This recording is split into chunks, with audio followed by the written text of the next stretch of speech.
வணக்கம். வெறும் 10 வருஷத்துல ஒரு கோடி ரூபாய் சம்பாதிக்க முடியுமா? கண்டிப்பா முடியும். அதுக்கான ஒரு தெளிவான ப்ளூ பிரிண்ட்ட தான் நாம இன்னைக்கு பார்க்க போறோம். இது வெறும் கனவில்ல, இது ஒரு நிஜமான பிளான். வாங்க எப்படின்னு பார்க்கலாம். சரி, ஒரு கோடின்னு சொல்றோமே, அது ஏன் அவ்ளோ ஒரு ஸ்பெஷலான நம்பர்? அது வெறும் ஒரு கணக்கு தானா? இல்லவே இல்ல. அந்த ஒரு கோடிங்கிற இலக்க நீங்க தொட்டீங்கன்னா, உங்க நிதி வாழ்க்கை மொத்தமாவே மாறிடும். அதுதான் உண்மையான ஃபைனான்ஷியல் ஃப்ரீடத்துக்கான உங்க என்ட்ரி டிக்கெட். சும்மா யோசிச்சு பாருங்க, அந்த 1 கோடி ரூபாயோட பவர் என்ன தெரியுமா? அத நீங்க சரியா இன்வெஸ்ட் பண்ணா போதும், மாசம் மாசம் நீங்க எந்த வேலையும் செய்யாமலேயே உங்க அக்கவுண்ட்டுக்கு 1 லட்சம் ரூபாய் வந்துகிட்டே இருக்கும். அதாவது பாசிவ் இன்கம். நம்மளோட பெரும்பாலான செலவுகளை பாத்துக்க இதுவே போதும் இல்லையா? இப்போ நம்ம வாழ்ற 2 விதமான வாழ்க்கைய ஒப்பிட்டு பார்க்கலாம். ஒன்னு ரேட் ரேஸ்.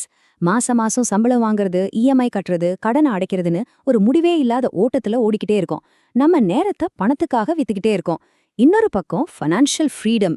இங்க உங்க பணம் உங்களுக்காக வேலை செய்யும். நீங்க தூங்கிட்டு இருந்தாலும் சரி, உங்க பணம் வளர்ந்துகிட்டே இருக்கும்.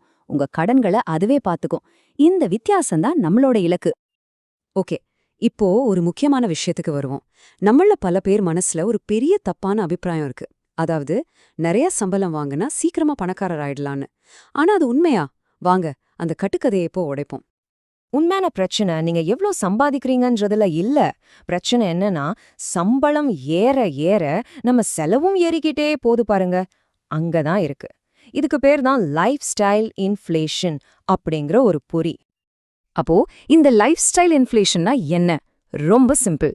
இன்னைக்கு உங்களுக்கு 50,000 சம்பளம்னு வச்சுக்கலாம். நாளைக்கு அது 1 லட்சமா உயருது. ஆனா அதே நேரத்துல உங்க செலவும் 50,000லேருந்து 1 லட்சமா உயர்ந்தா என்ன பிரயோஜனம்? நீங்க அதே இடத்துல தான் இருப்பீங்க. இதுதான் உங்க பணக்காரர் கனவுக்கு முதல் வில்லன். இது எப்படி நம்ம வாழ்க்கையில நடக்குதுன்னு சில உதாரணங்களோட பார்க்கலாம். முதல்ல ஒரு 20,000 ரூபாய் வாடகை வீட்ல இருந்திருப்போம். சம்பளம் ஏறினதும் என்னடா இது இன்னும் இந்த வீட்ல இருக்கிறதான்னு தோணும். உடனே ஒரு 70,000 ரூபாய் வாடகைக்கு ஒரு பெரிய வீட்டுக்கு மாறுவோம்.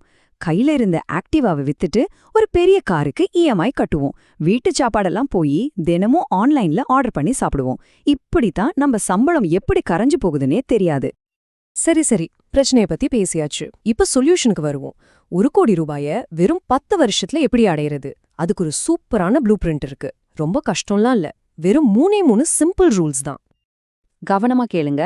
Rule number 1. உங்க வருஷ சம்பளம் குறைஞ்சது 12 லட்சம் ரூபாயாவது இருக்கணும். Rule number 2. கையில வாங்குற சம்பளத்துல கரெக்டா 30% எடுத்து சேமிப்புல போடணும். Rule number 3. ஒவ்வொரு வருஷமும் உங்க சேமிப்பை 10% அதிகப்படுத்திக்கிட்டே போகணும். இதுதான் இந்த பிளானோட பேஸ்மெண்ட். என்னது? ஒவ்வொரு வருஷமும் 10% சேமிப்பு கூட்டணுமா? எப்படி முடியும்னு நீங்க யோசிக்கிறது புரியுது. ஆனா அது முடியும். உங்க கேரியர்ல ஒரு சின்ன பிளான் பண்ணா போதும். ஒவ்வொரு 3 வருஷத்துக்கும் ஒரு ப்ரொமோஷன், 5 வருஷத்துக்கு ஒரு தடவை ஒரு நல்ல சம்பளத்துல வேலை மாற்றம், இப்படி டார்கெட் வச்சீங்கன்னா அந்த 10% இன்க்ரீஸ் ஒரு பெரிய விஷயமே இல்ல. ஓகே, சேமிக்க ஆரம்பிச்சாச்சு.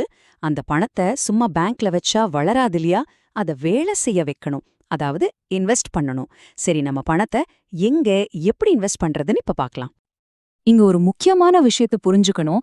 இதுக்காக நீங்க வேலைய விட்டுட்டு முழு நேரமும் ஸ்டாக் மார்க்கெட்டே பார்த்துட்டு இருக்க வேண்டாம்.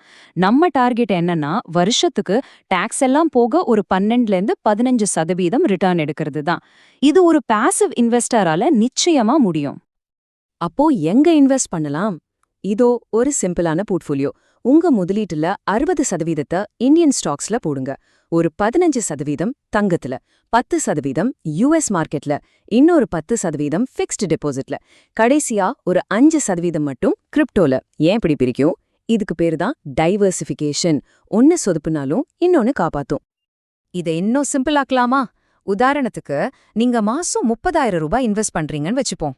அப்போ 18,000 ரூபாய இந்தியன் ஸ்டாக்ஸ்ல, 4,500 ரூபாய கோல்டுல, 3,000 ரூபாய் யுஎஸ் மார்க்கெட்ல, இன்னொரு 3,000 ரூபாய எஃப்டில, கடைசியா 1,500 ரூபாய கிரிப்டோல போடணும்.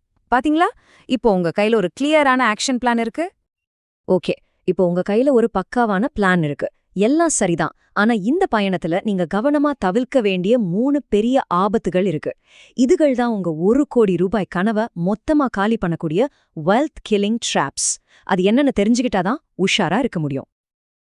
ஆபத்து ஹெல்த் இன்சூரன்ஸ். நிறைய பேரு செய்யற தப்பு, கம்பெனி கொடுக்கற இன்சூரன்ஸை மட்டுமே நம்பி இருக்கிறது. அது ஒரு பெரிய தப்பு. திடீர்னு ஒரு பெரிய மெடிக்கல் எமர்ஜென்சினா அந்த 5-10 லட்சம் ரூபாய் பாலிசி காலி ஆயிடும். அப்புறம் என்ன பண்ணுவீங்க? கஷ்டப்பட்டு சேமிச்ச இன்வெஸ்ட்மெண்ட் எல்லாம் விற்க வேண்டியதுதான். ஒரே பில்ல உங்க 10 வருஷம் உழைப்பும் வீணா போயிடும். 2வது ஆபத்து, இது நம்ம ஊர்ல ரொம்ப ரொம்ப காமன், குடும்பத்துக்காகவும் சமூகத்துக்காகவும் செய்யற செலவுகள். 4 பேர் 4 விதமா பேசுவாங்கன்னு சொல்லி ஆடம்பரமா கல்யாணம் பண்றதுக்காக லட்சக்கணக்குல கடன் வாங்குறது. அதே மாதிரி கெரியர் ஆரம்பிச்ச உடனே ஒரு பெரிய வீக்கு கடனை மாட்டிக்கிறது. இதையெல்லாம் கொஞ்சம் தள்ளி போட்டீங்கன்னா நீங்க நினைச்சதை விட வேகமா உங்க இலக்க அடையலாம். 3வது ஆபத்து, இது வேற எதுவும் இல்ல, நாம ஏற்கனவே பார்த்த அதே லைஃப் ஸ்டைல் இன்ஃப்ளேஷன் தான். உங்க சம்பளம் 20% ஏறினா உங்க செலவு 10% தான் ஏறணும். ஆனா நம்ம ஆளுங்க செலவு 30% ஏத்திடுறாங்க. மார்க்கெட்ல புது ஃபோன், புது கார்னு உங்களை செலவு பண்ண வைக்க 1000 விஷயங்கள் வந்துகிட்டே இருக்கும். அதுல மயங்கிடக்கூடாது. இதுல நீங்க ரொம்ப ரொம்ப கட்டுப்பாடா இருக்கணும். சோ கடைசியா சொல்ல வரது ஒண்ணுதான். 1 கோடி ரூபாய்ங்கிறது அதிர்ஷ்டத்துல வர லாட்டரி டிக்கெட் இல்ல. அது பரம்பரை சொத்துல இருந்தும் வர வேண்டிய அவசியம் இல்ல. அதுக்கு தேவையானது 2 விஷயம்தான். 1, ஒரு சரியான சிஸ்டம். 2, அதை ஃபாலோ பண்றதுக்கான முழுமையான டிசிப்ளின். இப்போ உங்க முன்னாடி 2 பாதை இருக்கு. முதல் பாதை ட்ரீமர் பாதை. இவங்க இந்த மாதிரி நிறைய வீடியோஸ் பாப்பாங்க, ஃப்ரெண்ட்ஸ் கிட்ட எனக்கு இதெல்லாம் தெரியும்னு பெருமையா பேசுவாங்க. ஆனா ஒரு சின்ன ஸ்டெப் கூட எடுத்து வைக்க மாட்டாங்க. 2வது பாதை அச்சீவர் பாதை. இவங்க கத்துக்கிட்ட விஷயத்த அடுத்த நாளே செயல்ல காட்ட ஆரம்பிச்சுடுவாங்க. இந்த 1 கோடி ரூபாய்க்கான முழு ப்ளூ பிரிண்டும் இப்போ உங்க கையில இருக்கு. கேள்வி என்னன்னா, இந்த 2ல நீங்க யாரா இருக்க போறீங்க? கனவு காண்பவரா இல்ல சாதிப்பவரா? முடிவு உங்க கையில தான்.